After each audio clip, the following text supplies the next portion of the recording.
Good morning. Thanks for joining me in our Unfolding the Word study today. We've been in the midst of 1 Kings, the 19th chapter. We've been studying the issue of depression, of discouragement, how it gets established in our lives, how God meets us in the midst of it, and how we can get out of it.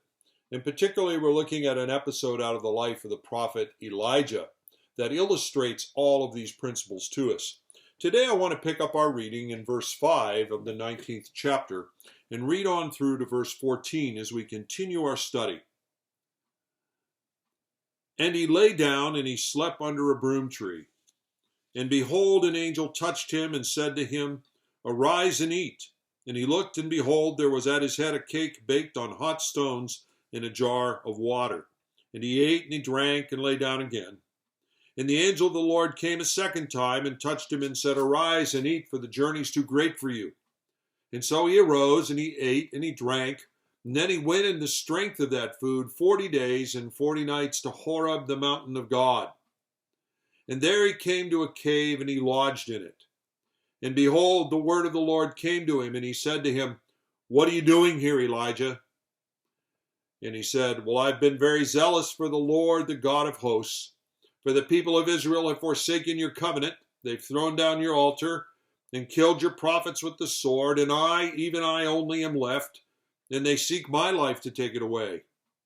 And then he said to him, Go out and stand in the mount before the Lord. And behold, the Lord passed by, and a great and strong wind tore the mountains, broke in pieces the rocks before the Lord, but the Lord was not in the wind.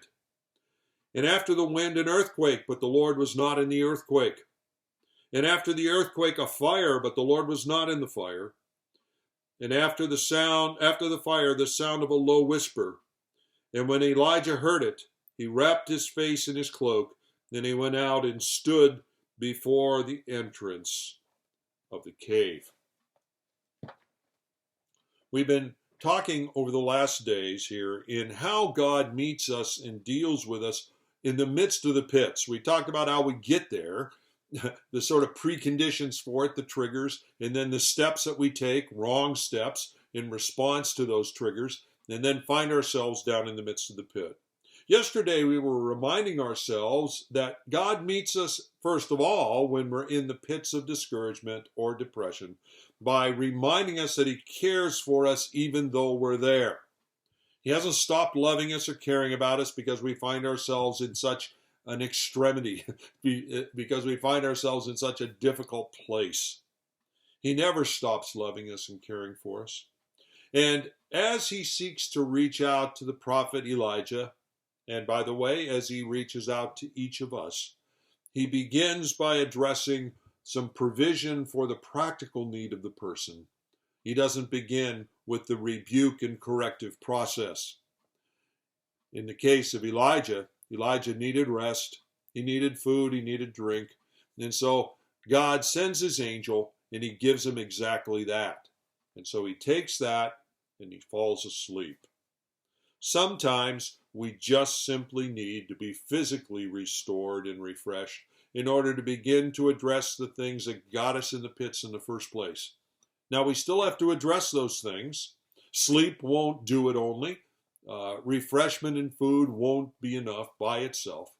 But we have to have sleep and refreshment and food before we can move forward to address the issues that had created the depression and discouragement in the first place. Well, let's move to the second of the facts here that show us something of how God ministers to us in the midst of the situation. The thing that's unmistakable as we read through these verses is that God is not committing Himself to fix the circumstances in order to fix the discouragement and depression that Elijah was having. In other words, God was making no commitment to change circumstances. He wasn't making that commitment to Elijah. He doesn't make it to me, and He doesn't make it to you. God's solution is not changed circumstances. For Elijah, Jezebel was still after him, still wanting to take his life. Even after he had the food, even after he had the rest, that was still a reality. God did not see fit at this point in time to kill Jezebel. That would later happen, but he didn't do it then. He didn't remove the opposition that was under her influence and also helped by Ahab, King Ahab's opposing the purposes of God. Why?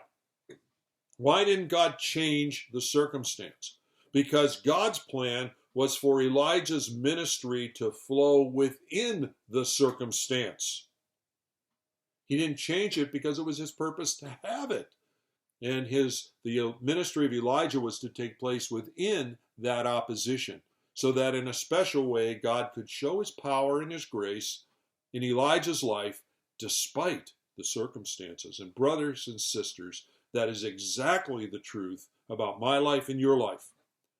God makes no commitment to change circumstances, particularly when those circumstances, as hard as they may be, are part of his plan.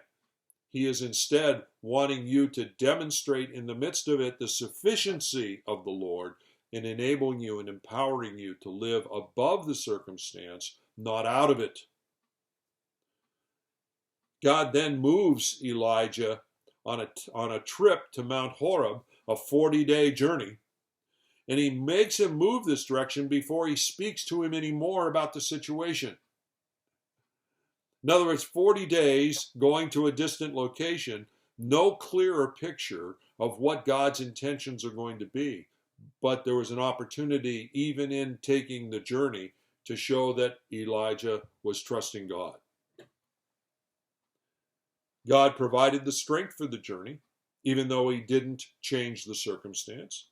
He gave him grace in the midst of the circumstance. He did not choose to give deliverance from the circumstance. It's sort of like 1 Corinthians 10:13, isn't it? And in talking to us about temptation, God makes the promise to us that he will provide a means of escape so that we may be able to bear up under it. Or think of Philippians chapter 4, verses 10 to 13, where Paul talks about having the opportunity to live in any and all types of circumstances, and then discovering the secret in it is to be strengthened by Christ in all circumstances. God makes that promise. He will give us that strength. Then what God did, and we'll begin talking about this today and pick up the rest of it tomorrow, God gave perspective to Elijah once Elijah got to Mount Horeb. And God will give you and I perspective as well once we're where we are, once we become obedient and have moved in the direction that he has called us to move. Elijah's changed perspective emerged out of two things. First of all, God called for him, once he got to Mount Horeb, to put it out on the table and put the facts out there.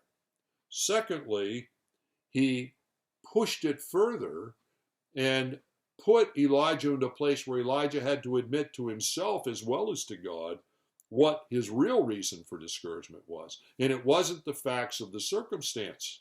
It had to do with an attitude that he was holding. So let's look at each of these in turn. As I say, we'll start today. The first step is that God wants us to put the facts out on the table.